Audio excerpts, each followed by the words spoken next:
News 18 Madhya Pradesh Chhattisgarh की बादशाहत बरकरार। गांव शहर नहीं बल्कि बना पूरे प्रदेश का सबसे विश्वसनीय और नंबर 1 न्यूज चैनल। आपके प्यार और भरोसे के लिए शुक्रिया।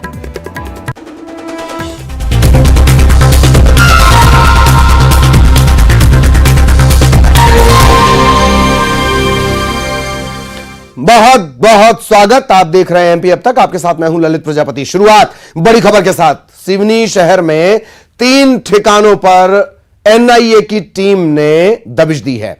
इसमें एमपी पुलिस का भी सहयोग लिया गया है, लोकल पुलिस का सहयोग लिया जाता है, एमपी पुलिस का भी सहयोग लिया गया है। बताया यह जा रहा है कि एनआईए की जो ये टीम है ये बेंगलोर से आई है। टीम ने दबिश के दौरान 3 संदेहियों को हिरासत में लिया था। पूछताछ के बाद एक संदेही अकरम को छोड़ दिया गया, लेकिन 2 संदेही अब्दुल अजीज सल्फी और शोएब को एनआईए की टीम ने अभी भी हिरासत में रखा है। इनके ठिकानों से अवैध दस्तावेज बरामद हुआ है, साहित्य बरामद हुआ है। शुरुआती जानकारी के मुताबिक दिल्ली में जो टेरर फंडिंग का मामला दर्ज है उससे इनके तार जुड़े हुए हैं। टीम दोनों से लगातार पूछताछ कर रही है। आगे की कार्रवाई लगातार की जा रही है।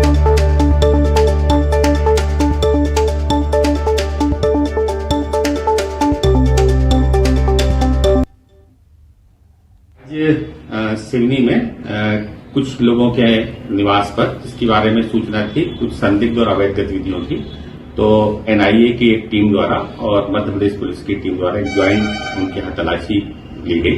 ये तलाशी 3 लोगों के यहाँ ली गई है। जो तलाशी ली गई है वो अब्दुल अजीज सल्फी, शोएब खान और अकरम के निवास की तलाशी ली गई। इनकी तलाशी में कुछ हार्ड डिस्क, कुछ इलेक्ट्रॉनिक डिवाइसेस, कुछ ऑब्जेक्शनेबल साहित्य प्राप्त हुआ है। उसकी जब्ती विधि व जब्ती बना करके एनआईए की टीम द्वारा उनके घर वालों को सुपुर्द की गई है। 2 व्यक्ति इसमें से अब्दुल अजीज सल्फी और शोएब को पूछताछ के लिए उनके साथ टीम के साथ गए। तो 2 व्यक्तियों को टीम लेकर गई है। पूछताछ लगातार चल रही है। सहयोगी अजहर हमारे साथ जुड़ रहे हैं। अजहर के पास हम आपको लिए चलेंगे। अजहर आपको नजर आ रहे होंगे। अजहर, क्या कुछ अपडेट इस मामले में?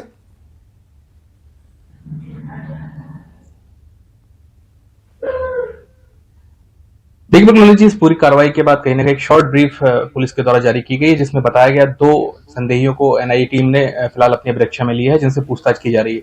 शुरुआती तौर पे एक जो बात निकल के सामने है कि पूर्व में एक दिल्ली में एक टेरर फंडिंग का जो मामला था दर्ज था, जिसमें एनआईए द्वारा लगातार जांच की जा रही थी और जांच के बाद कुछ लोगों के संदेहियों के नाम जो स्पष्ट तौर पे सामने आए थे वो सिवनी के पाए गए थे, जिनके बाद पुलिस जो एनआईए की टीम ने दबिश सिवनी में दी थी और कई ठिकानों पर दबिश दी थी। लेकिन 2 लोगों को उन पूर्व में जिनसे तार जुड़े होने की बात सामने, उनको अभिरक्षा में लिया गया। उनसे पूछताछ की जाएगी और जो पूर्व का जो मामला था उससे जो भी जुड़ा था, जो भी इनका लिंक था, उस कनेक्शन को फिलहाल खोजने के प्रयास किए जा रहे हैं। हालांकि पुलिस और ने एनआईए की टीम के द्वारा जो भी आरोपियों को अभिरक्षा में लिया गया है उनको कस्टडी में लेके एनआईए बेंगलोर द्वारा अपने साथ ले जाया गया है और आगे की जो जांच होगी वो एनआईए के द्वारा की जाएगी। चलिए बहुत बहुत धन्यवाद अजहर आपका इस तमाम जानकारी के लिए। सहयोगी अजहर विस्तार से जानकारी दे रहे थे। और अब बात करेंगे, बेजा कब्जा हटाने गई टीम और जान बचाने के लिए भागना पड़ा। बुरहानपुर में बेजा कब्जा हटाने गई पुलिस टीम पर हमला बोल दिया गया।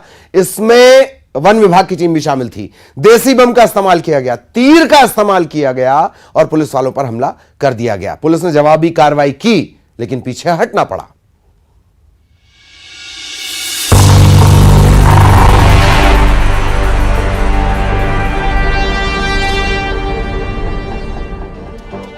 पुलिस की टीम एक तरफ है, जबकि कुछ ही दूरी पर धमाके हो रहे हैं। धुएं का गुबार उठता दिख रहा है। जंगल में बड़ी संख्या में लोग हैं जो देसी बम और तीर कमान से लैस हैं। पुलिस के आगे बढ़ने पर इन लोगों ने तीर कमान से हमला कर दिया। 2 जवानों को तीर भी लग गया। कितने लोगों का तीर लगा है? 2 लोगों। कहाँ लगा है? ये अपने यहाँ कमर में लगी है, और एक यहाँ लगी सीने पे, और एक मतलब जांग में लगी है। 3 है और बम चला रहे अल्लाह। क्या नाम है आपका? अमन। पुलिस जंगल से बेजा कब्जा हटाने गई थी। स्थानीय लोग पुलिस का समर्थन कर रहे थे, लेकिन जंगल में अतिक्रमणकारियों के आगे पुलिस टिक नहीं पाई। जंगल की जमीन पर अवैध रूप से 500 से ज्यादा लोगों ने कब्जा कर लिया है।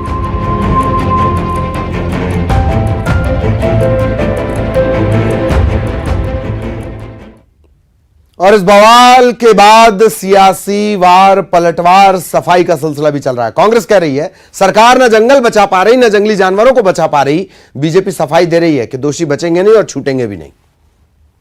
में टाइगर घुस जाता है जो 2 लोगों को खा जाता है। तो ये जंगलों का सफाया भारतीय जनता पार्टी के राज में पुरजोर तरीके से हुआ है। भोपाल में लाखों पेड़ स्मार्ट सिटी के नाम से काट दिए गए, इसलिए मिनट में टाइगर आ गया था।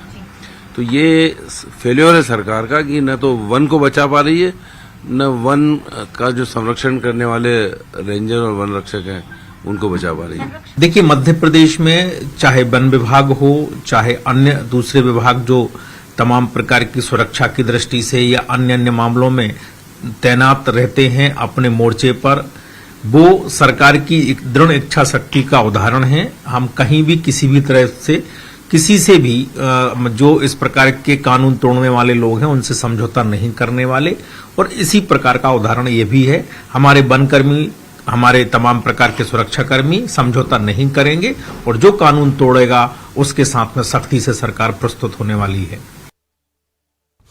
इधर भोपाल में एक सनसनीखेज मामला सामने आया है। पुलिस को यह शक है कि एक सब इंस्पेक्टर ने पत्नी और बेटे को मौत के घाट उतारा और फिर ट्रेन की चपेट में आकर खुदकुशी कर ली। मृतका का भाई कह रहा है यह साजिश है।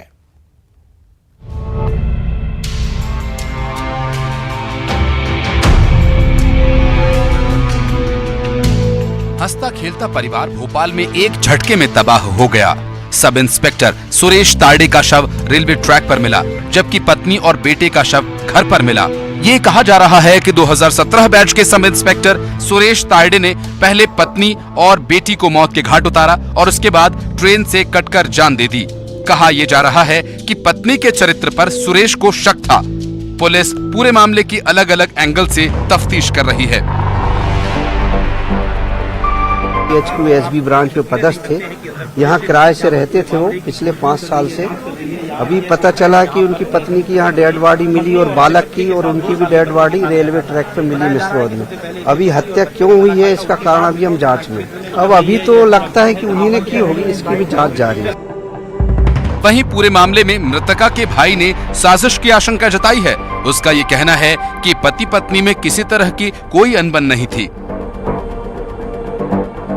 सर मुझे ये लग रहा है कि जहाँ तक है कि चौथा व्यक्ति होगा इसमें, क्योंकि तीनों जब अच्छे से रह रहे थे तो किसी तीसरे ने नहीं किया होगा, जहाँ तक मुझे लग रहा है। मतलब चौथे व्यक्ति पे शक है। ड्यूटी जो रहती थी आपके जीजू की, क्या दिन की रहती थी रात को रहती थी? वो उनकी पीएचक्यू में ऐसा ही थे। वो ड्यूटी उनकी ऑफिस टाइमिंग पे रहती थी, 11 बजे जाते थे, 6-7 बजे वो घर पर आ जाते थे। हत्या के बाद सुसाइड के मामले में भी मोटिव को लेकर अब तक खुलासा नहीं हुआ है। मामला सब इंस्पेक्टर और उसके परिवार से जुड़ा है, लिहाजा ये उम्मीद की जा रही है कि पुलिस इसे जल्द सुलझा लेगी।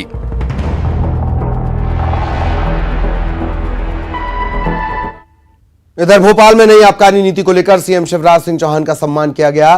कार्यक्रम में पूर्व मुख्यमंत्री उमा भारती के अलावा प्रदेश अध्यक्ष वीडी शर्मा शामिल हुए। उमा भारती ने सरकार की आबकारी नीति को शराबबंदी जैसा करार दिया। इसके साथ ही उमा भारती ने पारंपरिक खेती और गौरक्षण को जरूरी बताया। पुलिस से निडर होकर कार्रवाई करने की अपील की। वहीं सीएम शिवराज ने उमा भारती की जमकर तारीफ की, साथ ही नशे के खिलाफ उनके अभियान को सराहा। अपने सम्मान को लेकर उन्होंने कहा कि मैं अभिभूत हूं। माता बेटी बाई स्मृति शिक्षण समिति ने रविंद्र भवन में इस कार्यक्रम का आयोजन किया था।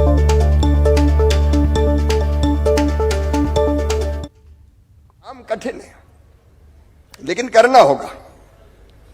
कितने एक्सीडेंट होते हैं, कितनी दुर्घटनाएं होती हैं, और उसी में पाप भी होते हैं।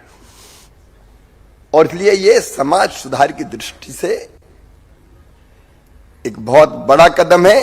और मुझे कहने में कोई संकोच नहीं है कि दीदी आपका जो दृढ़ संकल्प था और जिस दृढ़ता के साथ आपने इस विषय को उठाया, उसने और प्रेरणा मजबूत की कि नहीं, करना चाहिए, कुछ ना कुछ करना ही। रामचंद्र जी ने कहा, तनय मात पितु तोषण हारा, दुर्लभ जननी सकल संसारा। हे माँ, माता पिता को संतुष्टि प्रदान करने वाला पुत्र सृष्टि में दुर्लभ होता है, और ऐसे ही दुर्लभ प्राणी मेरे बड़े भाई शिवराज सिंह जी चौहान हैं। मैं हृदय से उनका आभार व्यक्त करती हूँ। मेरे जीवन को उन्होंने पूर्ण संतुष्टि से भर दिया है। अब मैं आराम से नर्मदा किनारे कुछ दिनों रहूंगी, फिर मैं आराम से प्रसन्नता से भरी हुई हिमालय की तरफ बढ़ जाऊंगी।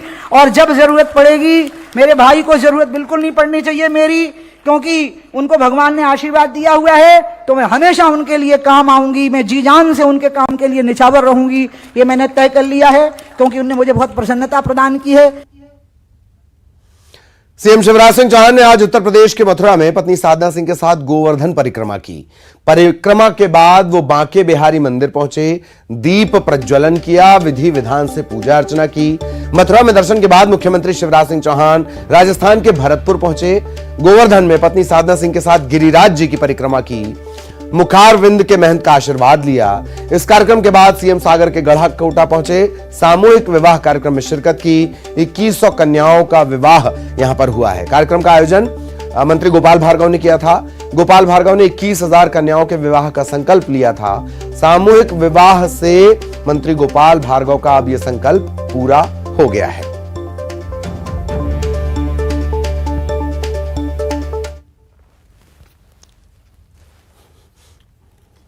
पूरे हुए, महासंकल्प पूरा हुआ है। इस महासंकल्प को पूरा करने के लिए एक बार आप, बेटा बेटी नहीं लेकिन पीछे जो सब खड़े हैं, वो दोनों हाथ ऊपर उठा के ताली बजा के गोपाल भार्गव जी का अभिनंदन करें, स्वागत करें। है समय नदी की धार के जिसमें सब बह जाया करते हैं, लेकिन कुछ ऐसे होते हैं इतिहास बनाया करते हैं। समाज सेवा का आपने एक इतिहास बनाया है। बीजेपी सांसद प्रज्ञा ठाकुर ने एक बार फिर राहुल गांधी पर हमला बोला। प्रज्ञा ठाकुर ने कहा कि आपकी माता इटली की हैं। चाणक्य ने कहा था विदेशी महिला का पुत्र देशभक्त नहीं हो सकता, और इसे राहुल ने साबित कर दिया। विदेश में कहते हैं संसद में बोलने का मौका नहीं मिलता। इससे शर्मनाक बात कुछ नहीं हो सकती।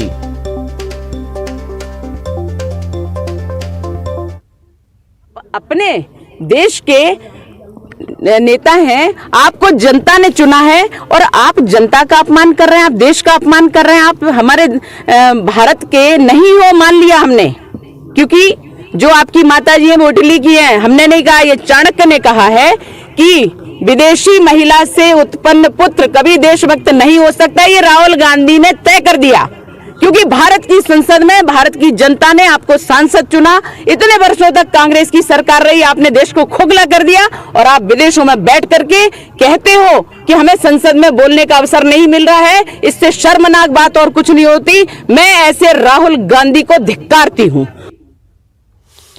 इधर भोपाल में कांग्रेस पार्षद का एक वीडियो सोशल मीडिया पर वायरल है। इसमें वो अपनी पार्टी के विधायकों पर विकास नहीं करने की बात कह रही हैं।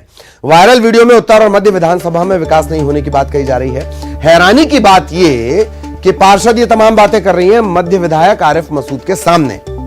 पार्षद की बात सुनकर विधायक आरिफ मसूद कुछ हंसते और कुछ मुंह छिपाते नजर आए। उत्तर को देखिए, मध्य को देखिए, नरेला को देखिए, क्या वहाँ पर विकास हुआ है? कोई विकास नहीं हुआ। गौर से सुनिए, उत्तर को देखिए, मध्य को देखिए, नरेला को देखिए, क्या वहाँ पर विकास हुआ है? कोई विकास नहीं हुआ। गौर से सुनिए, उत्तर को देखिए। और अब झटकेदार खबर, सांची दूध के बाद दूसरे प्रोडक्ट के दाम बढ़ गए हैं। आज से सांची की लस्सी भी 4 रुपए महंगी मिलेगी, यानी 200 ग्राम की लस्सी 26 रुपए की जगह 30 रुपए में मिलेगी। गर्मी में इसकी खपत बढ़ने वाली है, उससे ठीक पहले 4 रुपए का इजाफा। मीठा दही, इसकी भी खपत बढ़ेगी। अब यह हो गया 3 रुपए महंगा। 12 रुपए का आता था, 15 रुपए खर्चने होंगे।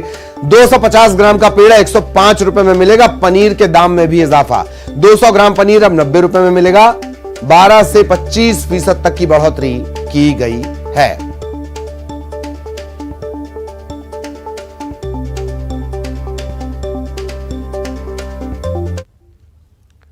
सांची प्रोडक्ट बढ़ने पर अब सांची प्रोडक्ट के दाम बढ़ने पर अब सियासत भी हो रही है।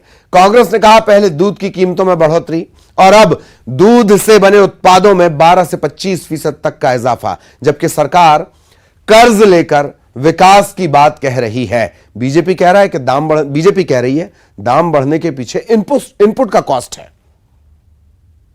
चाय आदमी पी नहीं सकता, लस्सी किसी को पिला नहीं सकता, दही हमारे यहाँ सनातन धर्म में दही खा के घर से निकलो तो शुभ दिन होगा, तो किसी का शुभ दिन ही चाह नहीं रहे।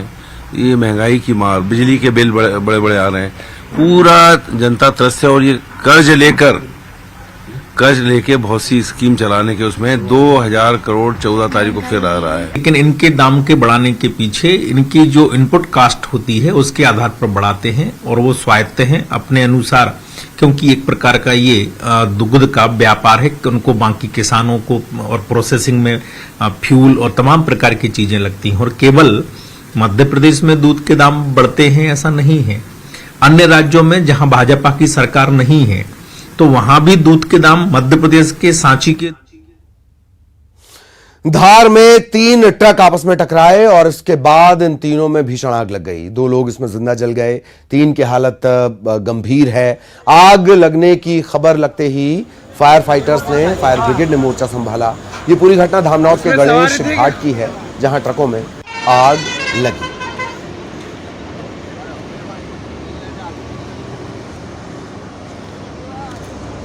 चार गाड़ी 4 है, बस भी था, बस निकल गया अभी, बस भी था, बस तो खींच के ले गए।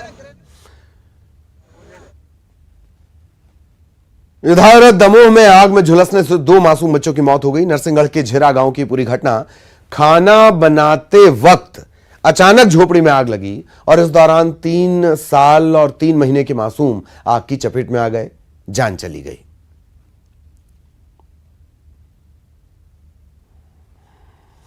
और ग्वालियर की खबर हमने प्रमुखता से दिखाई थी। न्यूज 18 की खबर का बड़ा असर हुआ है। मामा शिवराज से चोरी हुई साइकिल दिलाने की गुहार लगाने वाली 12वीं की छात्रा को नई साइकिल मिल गई है। दरअसल ग्वालियर की निशा की साइकिल परीक्षा केंद्र से चोरी हो गई। उसने न्यूज 18 के माध्यम से मामा शिवराज से साइकिल दिलाने की गुहार लगाई। जानकारी पर मंत्री भारत सिंह कुशवाहा ने उसे नई साइकिल दिलाई और वहीं प्रभारी मंत्री तुलसी सिलावट ने गुलदस्ता भेंट कर उसे शुभकामनाएं दी। दोनों मंत्रियों ने निशा की आगे की पढ़ाई का जिम्मा भी ले लिया है।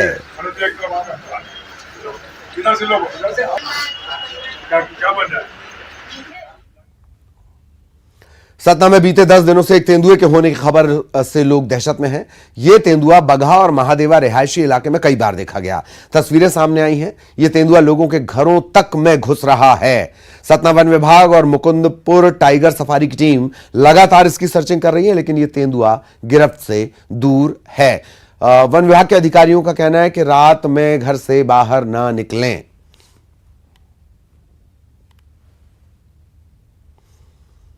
उज्जैन के महाकाल मंदिर में होली के बाद रंग पंचमी मनाई जाती है। महाकाल मंदिर के पुजारी भगवान के लिए टेसू के फूल से रंग बनाने में जुटे हैं। रविवार को सुबह भस्मारती के दौरान इस रंग से बाबा महाकाल के साथ साथ श्रद्धालु रंग पंचमी का त्योहार मनाएंगे।